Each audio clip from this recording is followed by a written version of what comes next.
Olá pessoal, eu sou a doutora Patrícia e no vídeo de hoje eu quero compartilhar com vocês alguns conceitos sobre o que é beleza e como esses conceitos interagem no entendimento que a gente tem hoje sobre a harmonização facial. Fica comigo até o final do vídeo para a gente entender mais um pouco sobre esse tema. Embora o conceito de beleza e o entendimento do que é belo, ele seja algo a base da harmonização, digamos assim, ao longo dos séculos tentou se definir o que é a beleza, o que é o belos, o que torna algo belo aos olhos humanos. Muitos filósofos, historiadores, eles tentaram definir o que o ser humano entende por beleza. Passando, a gente, ao longo da história das civilizações, alguns filósofos como Aristóteles, Platão, eles tentaram definir, ter uma definição sobre o que seria belo. Para Platão, ele tinha que o belo era algo que estava é, além da capacidade humana, além do entendimento humano, algo muito não concreto. Já para Aristóteles, ele tinha um entendimento de que a beleza era algo mais concreto no que se diz assim, a forma. Ele dizia que a simetria, a proporção era algo muito relacionado à beleza. A gente sabe também, levando-se em conta que a formação do entendimento dos conceitos passaram pelas sociedades por mudanças. Então, a gente sabe que, por exemplo, na Idade Média, a igreja católica, né, a igreja ela foi a grande mandante, digamos assim, a grande mandante das teorias que foram criadas. Então, para alguns santos, por exemplo, São Tomás de Aquino, ele entendia que a beleza ele era um conceito muito relacionado à divindade. Aquilo que é belo está muito ligado a Deus, ao que é divino, ao que é completo. Então, para São Tomás de Aquino, não bastava algo ser apenas belo aos olhos humanos. Ele tinha que ser completo. Completo no sentido de que a beleza estava muito mais além do físico, ele estava relacionado com algo espiritual que se ligava a Deus, né? Então, passando, assim, a gente entende, né? Porque a beleza, quando a gente fala hoje da beleza clássica, né? A beleza clássica vem desse tempo, da sociedade grego-romana, que tinha muito aquela relação com a simetria, com simetria, né? É, o rosto simétrico, mandíbula marcada. Então, isso foi a pintura, a escultura muito bem definida, muito bem espelhada no ser humano, no que eles entendiam por beleza, principalmente da Grécia relacionada aos Jogos Olímpicos, corpos atléticos. Então, essa foi uma construção do que é beleza que foi sendo construída e repassada ao longo dos séculos. Então, tem alguns filósofos mais recentes existem alguns filósofos mais recentes, como o próprio Hegel, que ele dizia assim que a beleza, ela é a beleza, o conceito de beleza, ela está muito relacionado ao campo que você se integra, né? À sociedade que você está integrado. A beleza está relacionada àquele recorte da sociedade, né? O recorte que a sociedade está inserida e que ela vai mudando ao longo dos séculos. Então, é um conceito que é atual. Se a gente colocar, né, assim, que o belo que é hoje não é um belo, é o mesmo belo, digamos assim, há 6, 7 anos atrás. Então, isso se funde muito no que temos sobre o conceito de harmonização facial, né? Então, falando um pouco sobre a harmonização facial, a harmonização, o conceito de beleza em si, a modificação, ela sempre esteve presente ao longo. Voltando aqui, que é, a câmera parou um pouquinho, então voltando ao entendimento, existem alguns filósofos mais recentes, como o próprio Hegel. Para Hegel, ele dizia assim, que a beleza é algo que ela é modificada, digamos assim, dependendo do ambiente que aquela pessoa se encontra, dependendo, ela é uma figura histórica daquele ambiente. Então, para ele, a beleza, né, o conceito do belo, ela é modificado. Ele é modificado, dependendo da história, do processo histórico que aquela sociedade está vivendo. Isso é algo que é realmente mais atual, digamos assim. Embora a beleza clássica, que remota, mas aquela beleza é, mais ligada a definições perfeitas, a traços retos, a traços perfeitos, ainda esteja dentro do conceito do que a gente entende por harmônico, por algo bonito de se ver, isso vem se modificando com o passar dos séculos, e não apenas na beleza física humana. Esse entendimento está também nas artes, na escultura, na pintura. No início do século passado, teve uma revolução chamada Revolução da Arte Moderna. Quando a gente para pensar no que é arte, até voltando a São Tomás de Aquino, ele relacionava muito a beleza com essa parte divina de Deus, do Deus cristão. Os gregos também relacionavam a beleza, né? Os deuses gregos com aquela coisa física bonita, corpos atléticos. Já para São Tomás de Aquino, a beleza estava não só apenas na parte angelical, rostos mais com traços mais finos, mas também ligada à bondade, à ética, à integridade. Isso que é o que a gente entende por arte moderna, arte clássica, né, beleza clássica. Isso mudou um pouco quando a gente para pensar nessa revolução da arte moderna, como eu falei. No início do século passado, alguns pintores como Van Gogh, eles modificaram o entendimento do belo em relação às artes. Então, como eu falei, com a virada do século, houve mudanças relativas e muito importantes no entendimento sobre o que é o belo, né? A beleza, como eu falei antes, ela não estava só relacionada à beleza física, humana. Ela se tratava principalmente nas questões das artes, né? A escultura, a pintura, a arquitetura em si, ela retratava muito bem os conceitos do belo nas épocas em que foram feitas, né? Digamos assim. Com a virada do século, houve um movimento chamado Movimento das Artes, a Revolução da Arte Moderna, que trouxe um conceito diferente, um entendimento diferente do que é o belo. Por exemplo, alguns pintores, alguns artistas, como Van Gogh, Tarsila do Amaral, eles trouxeram um entendimento diferenciado. Nesses quadros que está passando aí, você pode notar a diferença do trabalho de um artista para o outro. Por exemplo, Van Gogh, ele retrata alguns entendimentos, alguns conceitos do que ele passava, de como ele via a sociedade, os temores dele, e a gente vê que não é aquela arte totalmente definida, que ela parece mais um sonho, algo abstrato, mas quando você olha, você acha extremamente belo essa arte, mesmo ela não retratando algo que é aquela beleza clássica, né? Por isso que foi chamada a Revolução da Arte Moderna.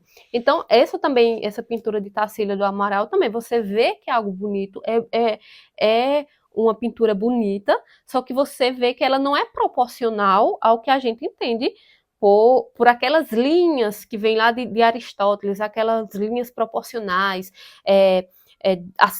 a simetria, mas é algo belo.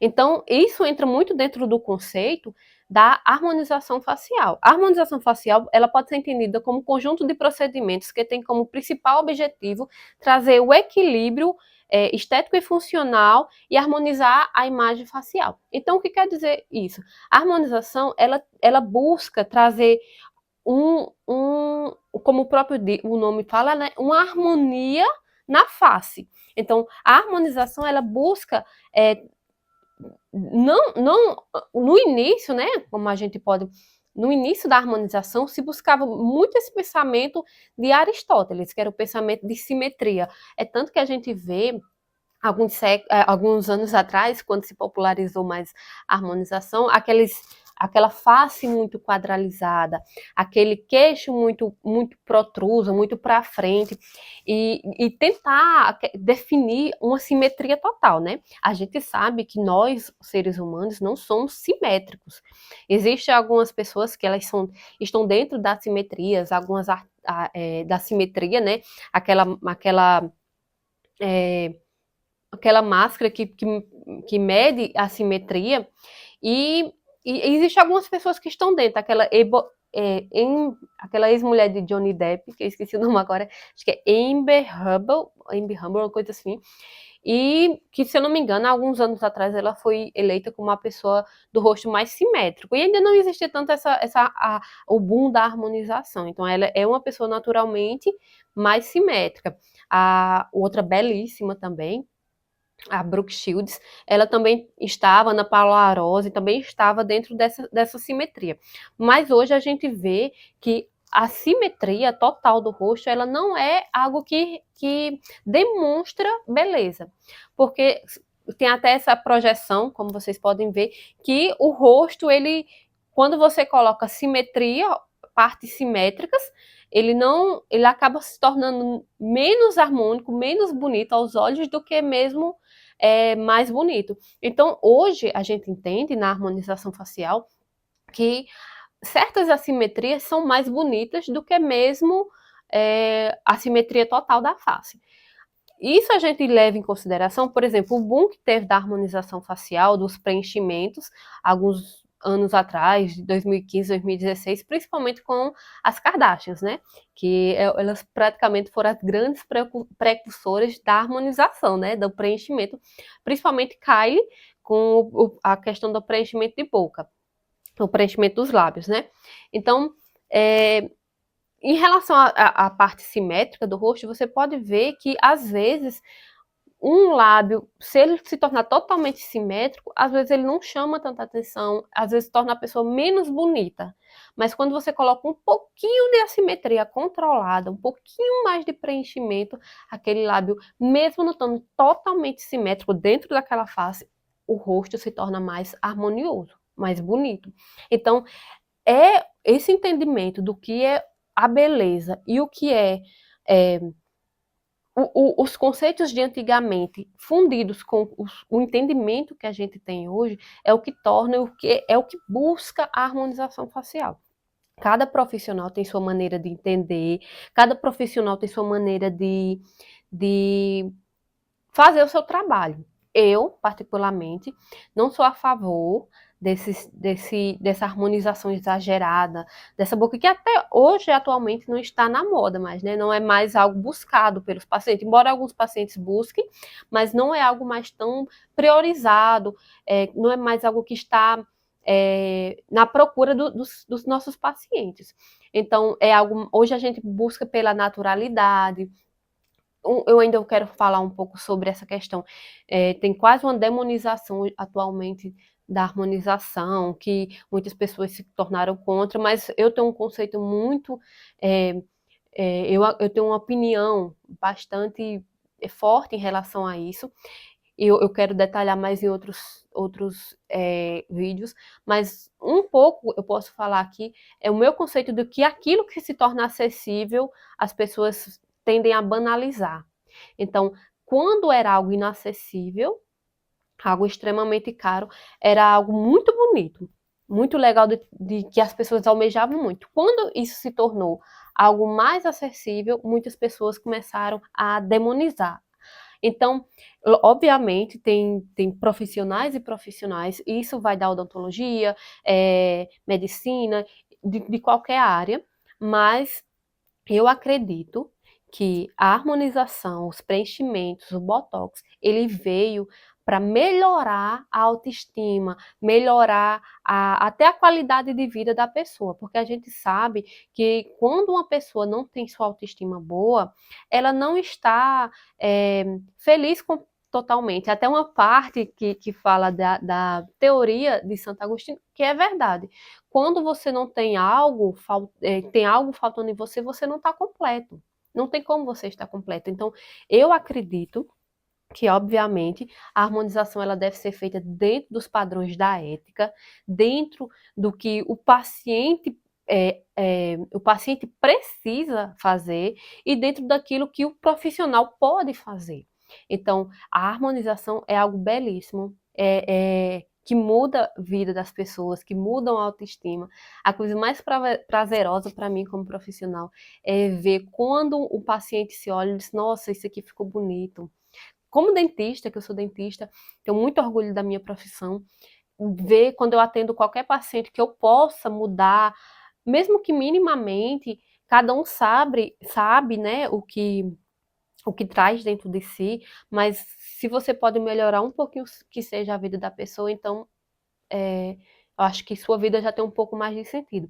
Eu acredito que a questão da beleza, algumas pessoas, isso é futilidade, isso é bobagem, lógico, gente, tem temas muito maiores, só que eu acredito que se não fosse algo, a beleza, não só a estética por estética, mas se isso fosse algo banal, isso não seria estudo ao longo dos séculos, de grandes nomes, até matéria, ciência sendo usada para entender como o ser humano percebe a questão da beleza, do belo, da estética. E como isso, a gente tem teorias que falam como uma pessoa ela é mais bem vista, quando as chances dela melhoram em questão de relacionamento, de amizade, de emprego, de até promoção, de tudo, quando você tem algo mais harmônico, né? O que a sociedade entende por padrão de beleza.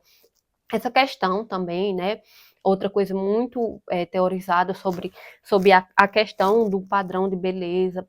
Eu acredito que tem esses entendimentos do que é beleza e tudo, e que cada um entende sobre o que é belo, mas eu acho que, trazendo um pouco sobre a teoria de Platão também, de que o belo ele é um conceito quase que não só de Platão, mas de Kant também, que é outro filósofo, que ele é um conceito quase intrínseco na humanidade. Você pode olhar essa paisagem, por exemplo. Qualquer pessoa vai dizer que ela é bela. Então, se você. Mas em relação. Qualquer pessoa vai dizer que ela é bela. O que traz um pouco em questão ao ser humano é que existe, a gente sabe, né, que existe a questão da colonização, que existiu questões financeiras, do domínio dos brancos e todas essas questões que eu quero aprofundar mais em outro vídeo, mas, por exemplo, é algo que, querendo ou não, embora os padrões de beleza eles mudem, né, e mudam realmente, padrão de beleza não é só aquela beleza clássica, até porque veio a beleza, a revolução da arte moderna, que também introduziu outros tipos de beleza, e eu acredito que isso não só na arte, mas no entendimento da gente como ser humano. Que não existe apenas aquela beleza clássica, aquela beleza europeia, aquela beleza da pele branca, dos olhos claros, aquela beleza de traços extremamente definidos. Existem outros tipos de beleza que independem de cor, independem de traços étnicos. Então, eu acredito que esse padrão de beleza que foi instituído ao longo dos séculos, parte dele ainda se mantém e vai se manter, mas outros eles acabam se englobando e modificando, e não é uma questão de que isso vai alterar para uma questão negativa, pelo contrário, a gente sabe que quanto mais se estuda sobre um assunto, quanto mais se debate sobre um assunto, mais a mentalidade humana muda. Então, eu acredito, assim, ao longo dos estudos, que a beleza é algo construível dentro da sociedade, dentro do entendimento, mas sempre existirá algo que a gente vai considerar belo. Seja uma paisagem que, como eu falei, como mostrou na figura, mas algo dentro do ser humano. Até existe até estudos, né? Eu vou deixar os artigos científicos da onde eu pesquisei, que falam que bebês humanos, né? Crianças muito pequenas, eles tendem a ter mais relação, mais contato com um determinado tipo de pessoas. Então, você não pode julgar, dizer que aquele bebê já nasceu com consentimento, com entendimento, tal, tal, tal. Então, é algo que as pesquisas mostram que a beleza, algo que é agradável ao ser humano, é algo que já vem de dentro, que já está no inconsciente. Isso aí não tem relação. E nesse estudo fala que não tem relação com cor, com etnia, mas algumas características que atraem naturalmente o ser humano. E uma dessas características é o sorriso, né? O ser humano, eu como dentista, a gente fala, o ser humano, ele é o único animal que sorri, que tem um sorriso como expressão. Então, o sorriso é algo que atrai muito, dentes bem cuidados, dentes bem bonitos, né? Demonstram qualidade de saúde, cuidado, cabelo, um cabelo bonito, hidratado, uma pele hidratada. Então, a gente fala muito da questão da beleza como algo que não só apenas ele pode ser alcançado, mas também algo que é relativo, mas que ele também está dentro do subconsciente do ser humano e que todos nós temos um grau de beleza que identificamos aquilo como belo ou não. Eu